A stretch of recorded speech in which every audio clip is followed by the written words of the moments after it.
No hej, witajcie na kanale EV Repair. W dzisiejszym odcinku rozprawimy się z kolejnym tematem, o którym prosicie, czyli Tesla Model Y, tym razem do 100 000, także oglądajcie. Zgodnie z Waszą prośbą, która pojawiała się pod naszymi materiałami, dedykowanymi przede wszystkim dla początkujących użytkowników elektromobilności i ludzi poszukujących rozwiązań czy samochodów w zakresie elektromobilności dla siebie, postanowiliśmy zmierzyć się z tematem taniej Tesla Model Y. Powiedziałem taniej, bo ta bariera 100 000 jest oczywiście trochę hipotetyczna. Ja, sprawdzając obecne oferty na Otomoto, nie znalazłem żadnej wiarygodnej oferty do 100 000 na Tesla Model Y, natomiast zakładam, że samemu sprowadzając, tak jak nam się to udało zrobić, Tesla Model Y z zagranicy jesteście w stanie się w tym budżecie zmieścić. Natomiast na tą chwilę, jeszcze raz podkreślam, wiarygodne oferty, które ja bym ewentualnie rozpatrywał przy zakupie, zaczynają się dopiero od 119–120 000 brutto. Tak jak wspominałem też, Tesla Model Y współdzieli bardzo wiele elementów z Teslą Model 3 i te samochody są do siebie bardzo podobne, wręcz bliźniaczo w niektórych aspektach i też bardzo podobne są w zakresie awaryjności. Natomiast Tesla Model Y jest już naprawdę ultra dopracowanym samochodem, ze stajni Tesli oczywiście, i tutaj spodziewajcie się jeszcze mniejszej awaryjności niż na przykład w przedliftowych Teslach Model 3. Tak naprawdę Tesla Model Y w zasadzie jest emanacją, takie moje ulubione słowo, Tesla Model 3 w wersji Poliv, czyli Tesla Model 3 po 2021 roku, aczkolwiek zdarzają się takie modele i takie do nas też trafiały z roku 20 Tesla Model Y, które miały jeszcze konsolę Glossy, tak jak w przedliftowych Teslach Model 3 i była to taka specyficzna kompilacja poliftowej Tesla Model 3 i poliftowej Tesla Model 3, jeżeli chodzi o wnętrze i pewne elementy związane z wyposażeniem. Natomiast tak naprawdę w większości wypadków, a w szczególności jeżeli mówimy o tych, które były dostępne na rynku europejskim, mówimy o takich samochodach, które są odpowiednikami poliftowej Tesla Model 3. I teraz jeżeli chodzi o segmentację Tesla Model Y, taka bardzo ogólna segmentacja dla rynku europejskiego będzie taka, że mamy do czynienia z Y pierwszym, czyli produkowanym od roku 20, bardziej w Stanach, a u nas dostępnym od 21 do 24, a po 24 roku mamy do czynienia już z Tesla Model Y Juniper, który akurat w tym materiale rozpatrywać nie będziemy. Tesla Model Y jest samochodem, który sprzedawał się w największych ilościach i jego wolumeny sprzedażowe są oczywiście największe. Mało tego, ten samochód nie miał już tego problemu, który miała Tesla Model 3. A mianowicie Tesla Model 3 miała taki problem, a może przypadłość, że był to pierwszy samochód, w którym Tesla zmagała się z bardzo dużym wzrostem produkcji. Nie wiem, czy pamiętacie, to był taki okres, kiedy Elon Musk tam mówił, że śpi w biurze i próbował skalować tą produkcję. Wiecie, nie wiem, co on tam robił, ale skalował produkcję. I mamy teraz tego nawet owoce w postaci tego, że Tesla wtedy używała bardzo ponadnormatywnie, czy w bardzo dużych ilościach ogniw Panasonica i na przykład mamy ten problem z bateriami, o którym wspominałem w poprzednim materiale o Tesla Model 3. Natomiast Tesla Model Y weszła już jakby na gotowe, czyli to już było po tym okresie, kiedy Tesla dostosowywała się do wielkoskalowej produkcji, kiedy przeskakiwała z tych produkcji naprawdę mało wolumenowych na takie bardzo duże wolumeny, jak właśnie Tesla Model 3, Y już wszedł na gotowe. I Y jest już produkowany w zasadzie w 3 fabrykach, czyli w Stanach Zjednoczonych, w Chinach i u nas w Europie. Możemy wyróżnić bardzo ogólnie 4 modele Tesla Model Y, więc mamy Teslę Model Y tylnonapędową z małą baterią, to jest SR+, RWD, Tesla Model Y z tylnym napędem z dużą baterią, czyli taki model, który jest bardzo fajny, bo mamy jeden silnik z tyłu, czyli mniejsze zużycie energii, przynajmniej w teorii, większą baterię, czyli największy zasięg. Mamy Teslę Long Range AWD, czyli Teslę z dużą baterią z 2 silnikami i Tesla Model Y Performance, czyli takiego long range'a, tylko trochę mocniejszego, z lepszym zawieszeniem i w teorii z lepszymi hamulcami. Więc de facto to są takie 4 główne segmenty, one mają jeszcze różne wariacje. W Ameryce była dostępna wersja jeszcze z dodatkowymi siedzeniami z tyłu, ona była też krótko dostępna na rynku europejskim, także tych wszystkich wariantów było sporo, ale to są 4 główne warianty, z którymi będziecie mieli do czynienia. Pierwsze podstawowe pytanie, czy w ogóle warto myśleć o Tesla Model Y używanej? No więc oczywiście moim zdaniem warto. Ja sam osobiście jeżdżę Tesla Model Y i uważam ją za najfajniejszy samochód elektryczny, jakim dotychczas miałem okazję jeździć. Mało tego, nie wiem czy wiecie i czy pamiętacie, ci, którzy dopiero zaczęli oglądać nasz kanał, może nie wiedzą. Ja miałem Tesla Model X długi czas i zamieniłem Tesla Model X na Tesla Model Y, dlatego że po prostu Model X rozczarował mnie swoją ponadnormatywną awaryjnością. W Tesla Model Y odpukać na razie miałem tylko wymieniane tylne tuleje w zwrotnicach i tak naprawdę nic innego żeśmy w tym samochodzie nie robili. Zresztą zaraz przejdziemy do usterek. Natomiast czy warto? Tak, absolutnie uważam, że Tesla Model Y jest samochodem wartym uwagi. wciąż uważam, że jest najlepszym, albo jednym z najlepszych, jak nie najlepszym samochodem elektrycznym w ogóle. Jest to taki nasz nowy Volkswagen Golf czy Passat elektromobilności, czyli samochód, którego jest produkowane bardzo dużo, jest on bardzo powtarzalny, jest bardzo dostępny do niego serwis, są bardzo dostępne do niego części, bardzo dostępna jest wiedza, jak sobie z tym samochodem radzić i bardzo dostępny jest aftermarket, czyli części zamienne aftermarketowe, a oprócz tego bardzo dużo akcesoriów ulepszających ten samochód z perspektywy użytkownika, o czym też trochę powiem. Teraz wejdziemy trochę pod spód, opowiem Wam o tych awariach najczęstszych związanych z tym samochodem, a później będziemy dalej kontynuować wątek. Podniesiemy samochód, opowiem Wam w zasadzie to samo, co opowiadałem na temat Tesla Model 3, czyli o tym, co się w tych samochodach czasami dzieje od strony zawieszenia i hamulców.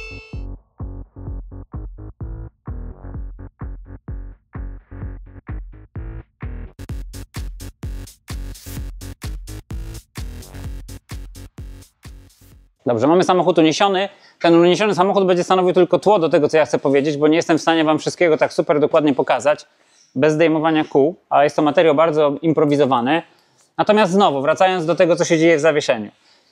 Przednie zawieszenie najczęściej nam w tej chwili siadają te tutaj wahacze, czyli podpora amortyzatora tylny banan i coraz rzadziej wahacz górny, gdzie zaczyna skrzypieć stworzeń, natomiast tak naprawdę awaryjność tego wahacza w tej chwili jest bardzo niska. Wydaje mi się, że Tesla bardzo mocno ten element poprawiła. Czasami zdarzają się luzy na półosiach. Jeżeli mocno ten samochód traktujecie, to te luzy występują dosyć szybko. One są na początku niegroźne, natomiast jak się pogłębią, no to może się skończyć wymianą półosi. Szczególnie to jest widoczne w samochodach w wersji Performance. Widzicie, że dosyć często zdarzają się tego typu uszkodzenia.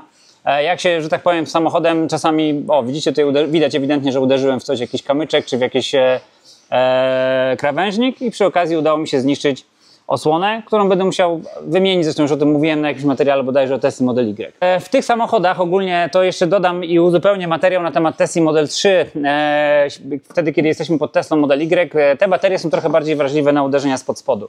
Ogólnie baterie w Teslach Model S i X były wykonane bardzo masywnie, te obudowy były potężne. Tutaj te obudowy są przede wszystkim wykonane ze stali, ona jest bardziej plastyczna i zdarzają się wgniecenia. I jeżeli wgniecenie, już absolutnie nie pamiętam, ale wydaje mi się, że Tesla uznaje każde wgniecenie powyżej 0,8 mm już za krytyczne. Jeżeli takie wgniecenie będzie w baterii, to tracicie gwarancję na baterię. To od razu też musicie na to zwrócić uwagę, jak będziecie kupować taki samochód, czy nie ma tutaj wgnieceń głębokich, bo nieważne, czy ta bateria będzie dobra, czy zła, z gwarancją możecie się pożegnać. Przerobiłem to na swoim przypadku. Znowu przypomnę, że tutaj w tych samochodach bardzo często cierpią tuleje pływające. Ta dolna tuleja oraz górna. Ja też pokażę Wam to tutaj na przykładzie takiej nowej zwrotnicy z Tesli. Widzicie, to jest ta tuleja i ta tuleja. One się dosyć często psują. Wbrew pozorom nawet bardzo często. U nas była wymieniana przy przebiegu 40 000 kilometrów. Jest zresztą o tym materiał. Wymieniali to nasi koledzy z duńskiego warsztatu w Hinnerup. No i ta wymiana jest jednorazowo możliwa. Później, jeżeli te tuleje znowu wysiądą, to raczej jest sugerowane, żeby wymienić zwrotnicę, no bo pamiętajcie, że wprasowywanie i wyprasowywanie tulej z materiału aluminiowego, no nie można tego powtarzać zbyt wiele razy, bo po prostu ten materiał ulega trwałemu rozszerzeniu. W tej chwili też pojawiły się już, co prawda w Polsce jeszcze jest kłopot z dostępnością, ale są już dostępne aftermarketowe całe zwrotnice z tymi tulejami już wprasowanymi, które moim zdaniem nie powinny zbytnio odbiegać od wersji OM-owej. Więc tak to wygląda. Tutaj jeszcze dodatkowo upomnę, kurczę, żebym teraz się nie pomylił, żeby wstydu nie było, ale przy górnej zwrotnicy często też jeden z wahaczy trzymających zwrotnicę od góry łapie luz na gumie, czyli na tulei, natomiast teraz nie będę w stanie Wam go zbyt dobrze pokazać. Mam nadzieję, że uda nam się go pokazać na przebitce, albo zaraz Wam go przyniosę. Żenia mi tutaj właśnie podrzucił, to jest ten górny link, górny wahacz, jeden z górnych wahaczy, który ulega najczęstszym awariom. Tu możecie sobie też przy okazji zobaczyć numer. Tu przy okazji Żenia Wam pokaże, jak się objawia to zużycie tulei gumowej. O, widzicie, prawie ona wychodzi już na zewnątrz. No słuchajcie, przy okazji kręcenia tego materiału, która powiedziała, a słuchaj, akurat przyszła do nas dostawa osłon i zobaczcie, taką osłonę za chyba 399 zł po prostu wezmę i zaraz wymienię w tym Y. To przy okazji będzie taki materiał instruktażowy.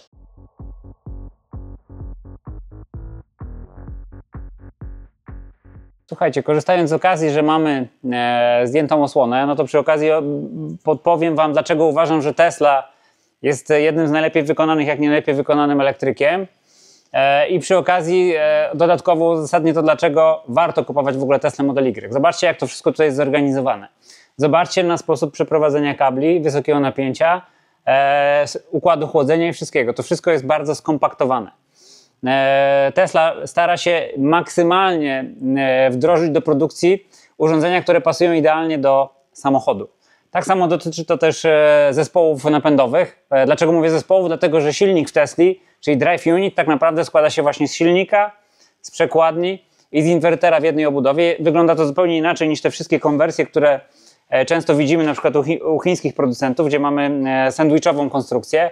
Tutaj mamy bardzo skompaktowaną konstrukcję, która jest bardzo wydajna, jednocześnie łatwiejsza w obsłudze, łatwiejsza w podłączeniu, lepiej dostosowana do niskiego położenia i lepiej dostosowana do bezpośredniego napędzania kół, czyli przenoszenia energii na koła. No i to jest tak naprawdę dla mnie wzorowe rozwiązanie. Szczerze mówiąc, oglądając większość samochodów elektrycznych, z którymi mieliśmy ostatnio do czynienia, niewiele producentów jeszcze doszło do takiej perfekcji w kontekście oszczędzania materiału, a jednocześnie zapewnienia coraz większej wytrzymałości.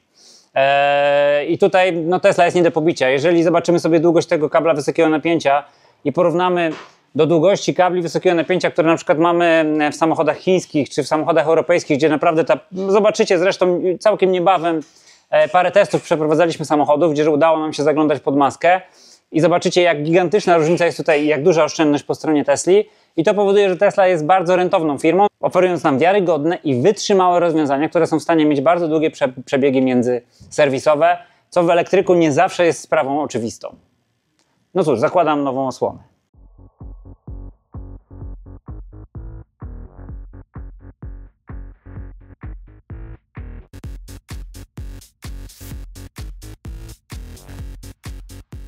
Ja już kończę montaż tej osłony, którą przy okazji wymieniliśmy.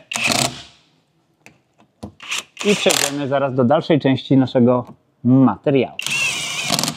Dodatkowo Tesla Model Y bardzo często jest wyposażona w hak, używana. Jeżeli uda Wam się na taką upolować, no to macie fajny bonus, bo de facto dołożenie haka jest niebagatelnie drogie. Ta moja Tesla akurat na szczęście ma hak. Na początku materiału też wspomniałem, że te oferty do 100 000 są mało wiarygodne. No i dlaczego one są mało wiarygodne? No przede wszystkim dlatego są mało wiarygodne, bo w większości przypadków są to samochody ze Stanów Zjednoczonych. I znowu, zupełnie tożsamo jak w sytuacji Tesla Model 3. Tesla Model Y ze Stanów Zjednoczonych, co byście nie zrobili, jak najlepszą konwersję byście zrobili do tego samochodu, zawsze ten samochód będzie poszkodowany i ułomny w stosunku do swoich siostrzanych odpowiedników europejskich. Tym gorzej ta sytuacja się kształtuje dla tego samochodu, bo jest on produkowany, a czy inaczej dostępny na naszym rynku europejskim od 2021 roku. Więc w zasadzie wszystkie jeszcze samochody, albo zdecydowana większość, jest objęta ogólną gwarancją, a na pewno gwarancją na baterie i silniki. Więc jeżeli sprowadzacie samochód ze Stanów Zjednoczonych, automatycznie możecie przyjąć, że ta gwarancja Was nie obowiązuje. Mimo to, oczywiście też podkreślę to bardzo mocno, że tak dla trójki, jak i dla Y rekomendacja anty samochodu ze Stanów Zjednoczonych będzie nieco mniejsza niż w przypadku Tesla Model S i X. Ale o tym mówiłem przy materiale o Tesla Model 3, także przy okazji Was tam odsyłam. Natomiast jeszcze raz, moja podstawowa rekomendacja będzie taka: nie kupujcie samochodów ze Stanów Zjednoczonych. Jeżeli nie jesteście pasjonatami motoryzacji, jeżeli nie chcecie co chwilę w czymś grzebać, jeżeli nie chcecie być zależni od mało wiarygodnych warsztatów lub mało wiarygodnych sprzedawców, którzy sprzedają samochody importowane ze Stanów Zjednoczonych, nie kupujcie samochodów ze Stanów Zjednoczonych, szczególnie że w tej chwili różnica cenowa, czyli ten Wasz uzysk w momencie, kiedy będziecie kupować samochodów amerykańskich z rynku USA czy Kanady, będzie nieznaczny. Tak? Jeżeli ja mówię już w tej chwili, że różnica pomiędzy Teslą Model 3 europejską a Teslą Model 3 amerykańską wynosi 20 000, ta różnica Wam zniknie w przeciągu jednego dnia, jeżeli zepsuje się bateria lub silnik. Na szczęście dobra informacja jest z kolei taka, że silniki, które są ciągle zresztą udoskonalane, w tych samochodach ulegają bardzo rzadko awarii. Awarie tych silników, mimo iż mamy gigantyczną ilość napraw za sobą, naprawdę można by policzyć na, nie wiem, palcach 2 rąk, albo może 4 rąk.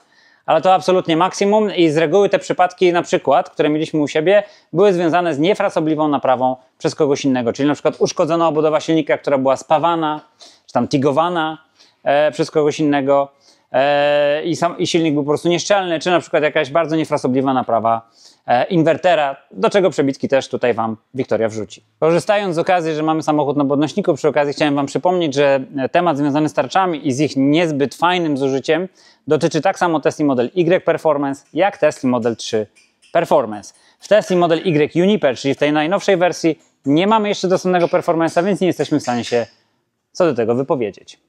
Chciałem też przy okazji przypomnieć, że do tej Tesla Model Y starej, w cudzysłowie oczywiście starej, możemy wstawić zawieszenie, czyli amortyzatory razem ze sprężynami z wersji Uniper, co zdecydowanie polepsza komfort jazdy i macie materiał o tym u nas na kanale, jak i u Michała Paska, którego serdecznie pozdrawiam. Tesla Model Y w tej swojej postaci, którą teraz widzicie, którą ja akurat się przemieszczam, to jest akurat 23 rocznik, dokładnie marzec 23 roku, wyprodukowana w berlińskiej fabryce. Też miała swoje modyfikacje, w sensie te modyfikacje były niezauważalne i one nie miały swoich nazw kodowych.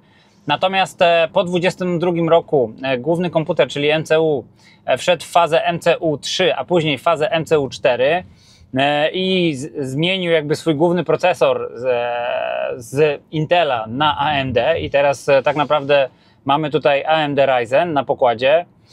Autopiloty też się zmieniały, były autopiloty wersji trzeciej, później pojawiła się czwarta generacja autopilota, my akurat tutaj mamy trzecią generację. Oprócz tej wersji bardzo przejściowej z roku 20 produkowanej w Stanach Zjednoczonych, de facto później bardzo mocno były te Tesle zunifikowane, aczkolwiek były pomiędzy nimi skromne różnice, które niestety doprowadzały czasami do szału tych, którzy produkowali akcesoria do nich.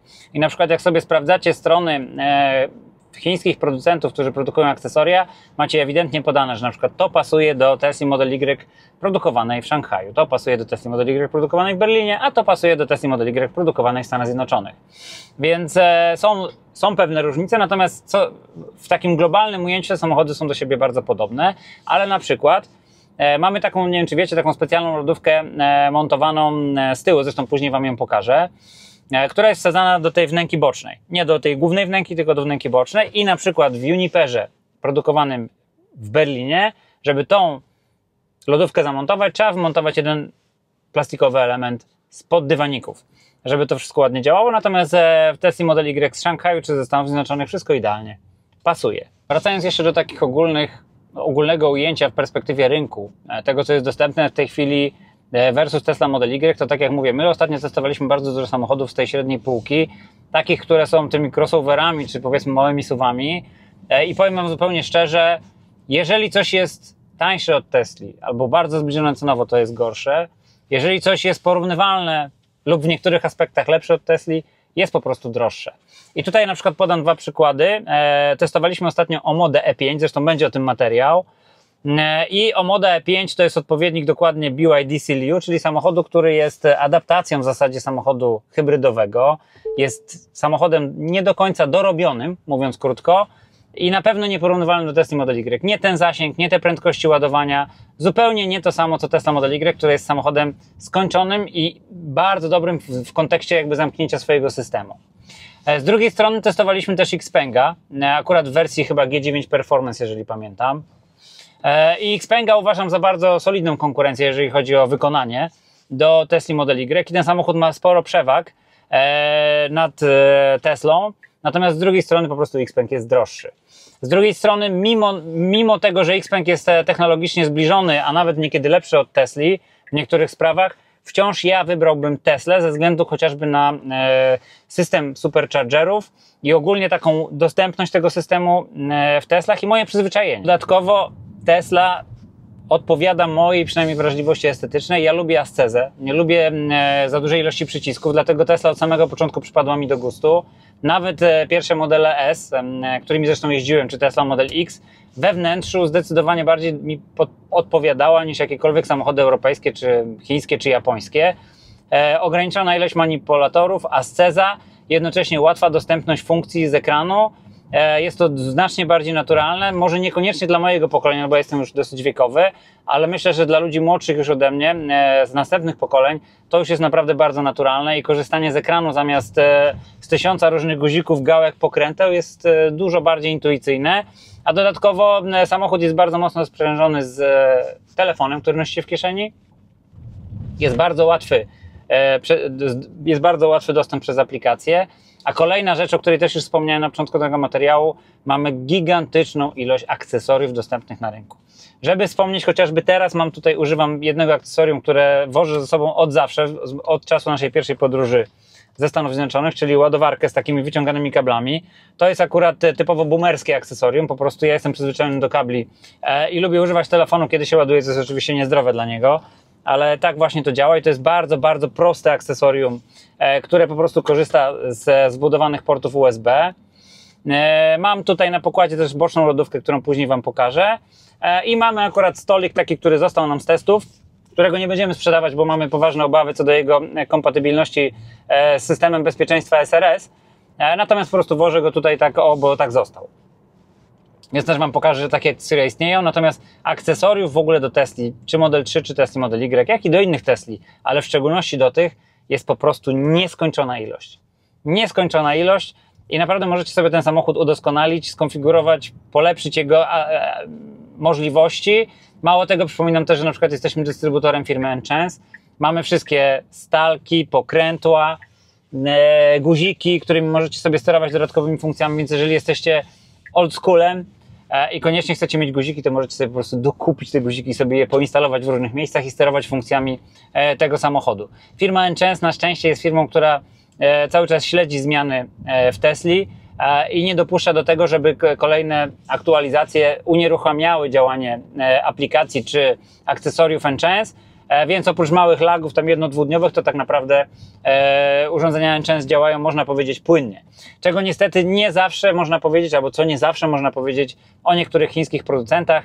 My żeśmy się bardzo mocno na niektórych chińskich producentach sparzyli, na ich wsparciu, na ich serwisie i na tym, że ich urządzenia po prostu bardzo szybko przestają działać, dlatego, co może Was zdziwić i pewnie wielu się z Was o to pytało, dlaczego nie sprzedajemy tych wszystkich dodatkowych ekraników i takich rzeczy.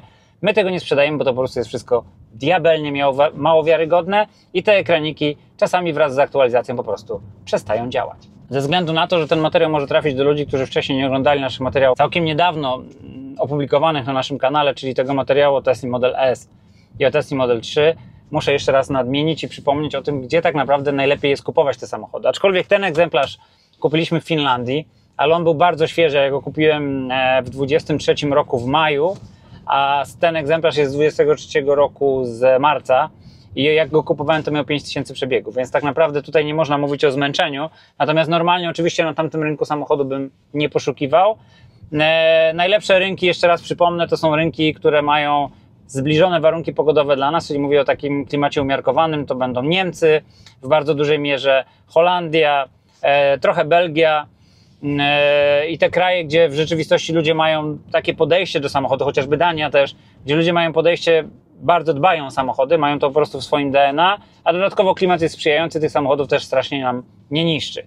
Zdecydowanie inaczej sytuacja ma się co do rynków skrajnie południowych, czyli mówimy tutaj o Włochach i Hiszpanii, gdzie silna operacja słoneczna bardzo niszczy te samochody i druga skrajność, czyli skrajna północ, w szczególności Norwegia, gdzie mamy w zimie używany taki żwirek, kamyczki do tego, żeby po prostu są sypane kamyczki na śnieg i to powoduje, że mamy śrutowanie zawieszenia. Dodatkowo oczywiście też skrajnie niskie temperatury powodują, że mamy dużo większe zniszczenia zmęczeniowe na zawieszeniu, na układzie klimatyzacji, w paru innych aspektach. Tak, szczególnie wszystkie elementy gumowe, silikonowe łączówki i tak dalej po prostu dostają w tyłek. Jeszcze dodatkowa taka teza z mojej strony.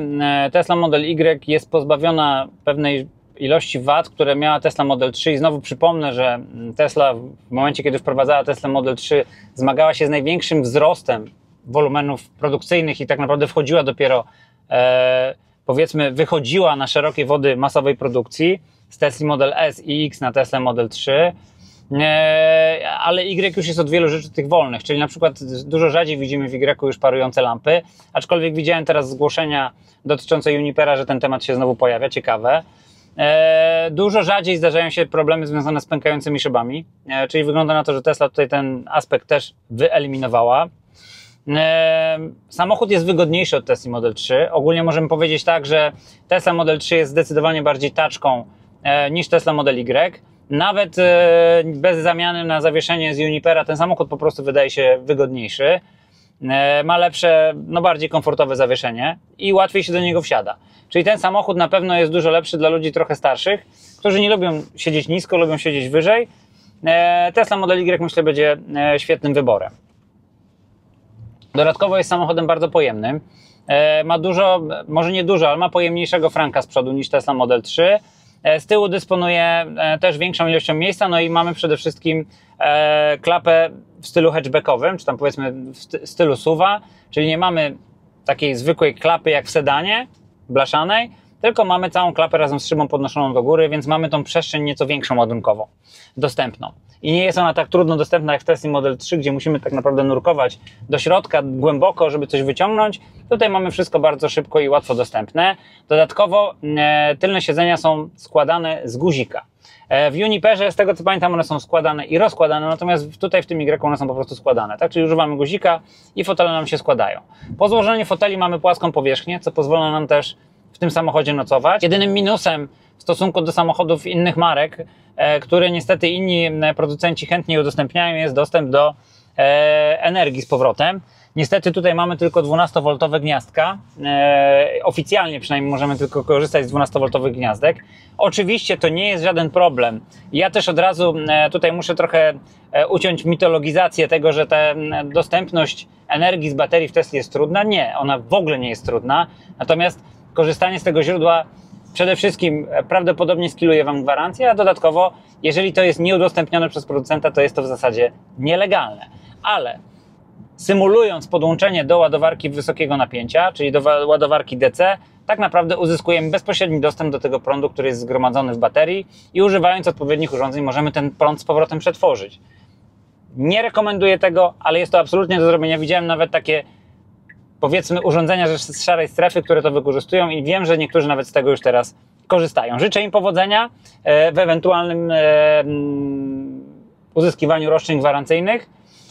Natomiast można to zrobić teoretycznie, jest to możliwe. My praktycznie to już wiele razy przetestowaliśmy. Oczywiście da się to zrobić. No i teraz taka odpowiedź na chyba najważniejsze pytanie, które każdy by z Was sobie zadał, czyli jeżeli szukam Y, to jakiego Y dla siebie szukam? No i powiem Wam z własnego doświadczenia, samochody tylnonapędowe wcale nie są złe. Mamy tą trójkę z projektu Phoenix, jak ktoś śmiesznie napisał w komentarzach z projektu Fayence. Pozdrawiam przy okazji widza, bo mnie to bardzo rozśmieszyło. Jeździłem takim Y po Stanach Zjednoczonych właśnie tylonapędowym i wydaje mi się, że tylonapędowy Y w zupełności wystarczy, jeżeli nie mamy jakichś wyzwań terenowych. Oczywiście, jeżeli możemy za niewiele większe pieniądze kupić coś, co ma 4 buty napędzane, to będzie to zawsze przyjemniejsza opcja, tylko pamiętajcie, że taki samochód zużywa troszeczkę więcej energii. Tak, bo musi napędzić przedni silnik i do tego potrzebuje po prostu zużywać więcej energii z Waszej baterii. Tylnonapędowe też oczywiście nie mają takich przyspieszeń jak te, które mają napęd na 4 koła. No i oczywiście tak super nie trzymają się drogi, ale tak poza tym, jeżeli będziecie poruszać się głównie po mieście czy po utwardzonych drogach, raczej różnicy nie poczujecie. Jeszcze raz sprawdzając wszystkie oferty, które są dostępne, no to zdecydowanie tutaj w tym segmencie cenowym mówimy oczywiście o Tesli Model Y tylnonapędowej. Myślę, że jeszcze raz podkreślę to jeszcze raz, że zdecydowanie lepiej będzie Wam się samodzielnie lub za pomocą kogoś, kto w takich akcjach pośredniczy, ale oczywiście mówię tutaj o wiarygodnych osobach, poszukać Tesli Model Y za granicą. Polskie ceny Tesli Model Y używane, jeżeli mówimy o cenie startowej 120 000, tak nieznacznie odbiegają od nowej Tesli Model Y, że powiem Wam szczerze, miałbym problem z tym, żeby takiego zakupu dokonać. Jeżeli nowa Tesla Model Y oscyluje tylonapędowa, w nowej budzie już, oscyluje w okolicach 200 000, a używana w okolicach 120, no to powiem Wam szczerze, bardzo ciężko byłoby mi dokonać takiego wyboru. Ta różnica musiała być zdecydowanie wyższa, żeby premiować samochody jednak znacznie starsze, czasami już po tej podstawowej gwarancji, no bo przypominam, że podstawowa gwarancja na te samochody to 4 lata lub 80 000 km, a 80 000 km to nie jest żaden problem w tym aucie, jeżeli się sporo jeździ, więc bardzo ciężko byłoby znaleźć samochód, który jest jeszcze objęty pełną gwarancją. Na pewno, albo raczej na pewno, mówimy tu o samochodach, oczywiście jeżeli to są samochody legalne, które nie uległy wypadkowi, które będą miały gwarancję na baterie i silniki. Z drugiej strony, kupując samochód nowy, oczywiście mamy pełną gwarancję 4-letnią lub na 80 000 km i mamy świeższy samochód z wentylowanymi siedzeniami z przodu. To dodatkowo też parę różnic, tak? Takich najbardziej podstawowych różnic kłujących w oczy w kontekście porównania tej starej Tesli Model Y do Tesli Model Y Juniper. No to pierwsza rzecz, wentylowane siedzenia z przodu, czego bardzo brakuje, uwierzcie mi, w tych samochodach, tak w trójkach, jak i w Y, te fotele w gorącym klimacie, kiedy podróżujecie po Hiszpanii, czy nawet kiedy u nas jest gorące lato, to naprawdę jest ogromny problem, a wentylowane fotele to rozwiązują. Tylny ekran dla pasażerów z tyłu, to jest druga taka bardzo duża różnica, abstrahując od pewnych drobnych różnic. No i zawieszenie, które jest dużo lepsze. Jeżeli byście chcieli to zawieszenie dołożyć do tego starego Y, no to jesteście do tyłu paręnaście tysięcy złotych. Chyba że będziecie robić to sami, no to będzie 10. Więc zdecydowanie jednak chyba sugeruję zrobić to w jakimś warsztacie, na przykład Vivi Repair. Dodatkowo, jeżeli taki samochód już zdecydujecie się kupić, czyli mówię tutaj o używanej Tesli Model Y, no to na pewno zdecydowanie warto ten samochód sprawdzić. Z kimś, kto na tym się zna, lub odwiedzić właśnie jeden z warsztatów Vivi Repair, które, przypominam, też mamy za granicą. Gdybyście na przykład w Danii chcieli taki samochód kupić, to odsyłamy Was do naszego duńskiego warsztatu współpracującego. A oprócz tego macie mnóstwo warsztatów tak w Polsce, jak i w Czechach, gdzie możecie z tymi samochodami przyjechać i te samochody ktoś Wam sprawdzi. I to sprawdzenie oczywiście rekomenduję Wam, mimo iż ryzyko tego, że kupicie kota w worku, jest zdecydowanie mniejsze niż w przypadku Tesla Model S i X, bo w tych samochodach ogólnie awaryjność jest mniejsza i te samochody są dużo młodsze. Przypominam jeszcze raz, i to jest chyba najważniejsze, że te samochody, najstarsze z nich, zaczynają dopiero mieć 5. rok. Więc wciąż mówimy o bardzo świeżych samochodach, wykonanych dużo lepiej niż ich poprzednicy, z bardzo niską awaryjnością. Mało tego, jeszcze raz przypominam, Y ma dużo mniejszą nawet awaryjność, przynajmniej z naszej perspektywy, niż trójka. Oczywiście miał swoje choroby wieku dziecięcego, ale on te choroby przechorował jeszcze na gwarancji. Była seria na przykład takich Tesli Model Y z Berlina, która miała fabryczny problem z pompami ciepła, czyli ze sprężarkami pompy ciepła, i Tesla po prostu na gwarancji to wymieniała i te samochody już nie mają tego problemu. W kontekście rekomendacji zauważcie też, że ja jeżdżę Y i bardzo tego Y sobie chwalę. Uważam ten samochód wciąż za jeden z lepszych samochodów elektrycznych w ogóle, ever, jeżeli chodzi o samochody elektryczne, przynajmniej na razie. Moim zdaniem jest to taki nowy Volkswagen Passat motoryzacji, ale elektromobilny oczywiście. Samochód masowy, samochód bardzo fajny. Dla mnie prestiż, tak jak wielokrotnie już to deklarowałem na filmach, prestiż samochodu nie ma żadnego znaczenia. Dla mnie samochód jest narzędziem do przemieszczania się, więc ja po prostu nie muszę emanować dobrobytem w cudzysłowie, używając samochodu. Samochód jest po prostu narzędziem do pracy. I moim następnym samochodem, czyli czymś, co zastąpi tego Y, będzie następny Y w wersji Juniper. Z tym, że Tesla troszeczkę ten mój wybór jakby wstrzymuje, bo miałem już praktycznie złożyć zamówienie, ale pojawiło się mnóstwo informacji takich przeciekowych, a w Tesli to działa niestety bardzo często tak, że te przecieki nawet są inspirowane o nowszych bateriach. Właśnie ta wersja Long, która nie wiadomo kiedy się pojawi w Europie, a taka wersja Long idealnie by pasowała do moich potrzeb, więc będę musiał się jeszcze chwilę wstrzymać i przemęczyć się ze starym Y, aczkolwiek nie jest to straszna męczarnia. Jestem bardzo z tego samochodu zadowolony. Więc naprawdę bardzo silna rekomendacja z mojej strony. To jest naprawdę dobry wybór.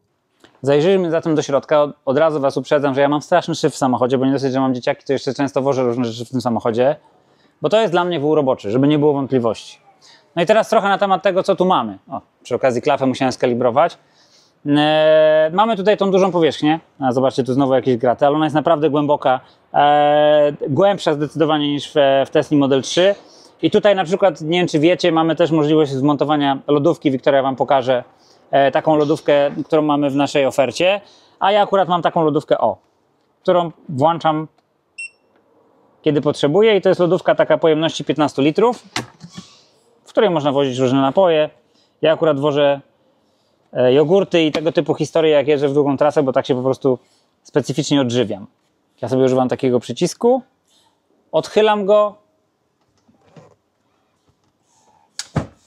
i można sobie złożyć siedzenia. One już niestety automatycznie nie wrócą nam do tej samej pozycji.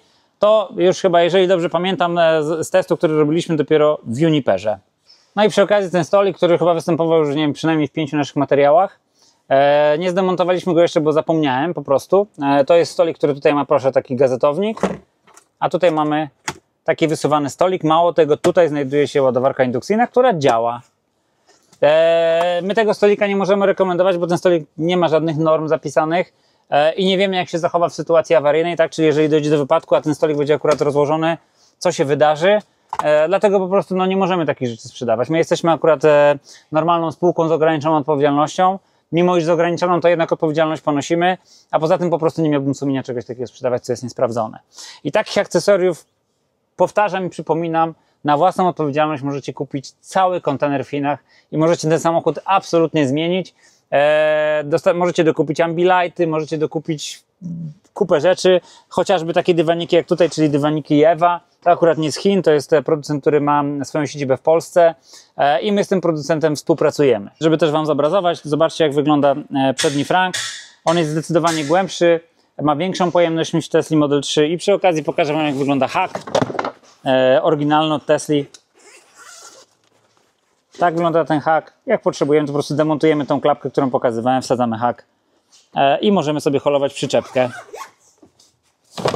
Już podsumowując i po raz kolejny powtarzając, Tesla Model Y jest doskonałym wyborem. Jeżeli szukacie pierwszego samochodu elektrycznego, jeżeli szukacie drugiego samochodu elektrycznego, jeżeli szukacie samochodu elektrycznego na miasto, czy nawet na trasę, Tesla Model Y w większości wypadków spełni Wasze oczekiwania. A ja dziękuję Wam za lajkowanie, subskrybowanie, oglądanie i jeszcze raz serdecznie zapraszam do dalszego wspierania naszego kanału, bo bez Was nas by nie było. Trzymajcie się, cześć!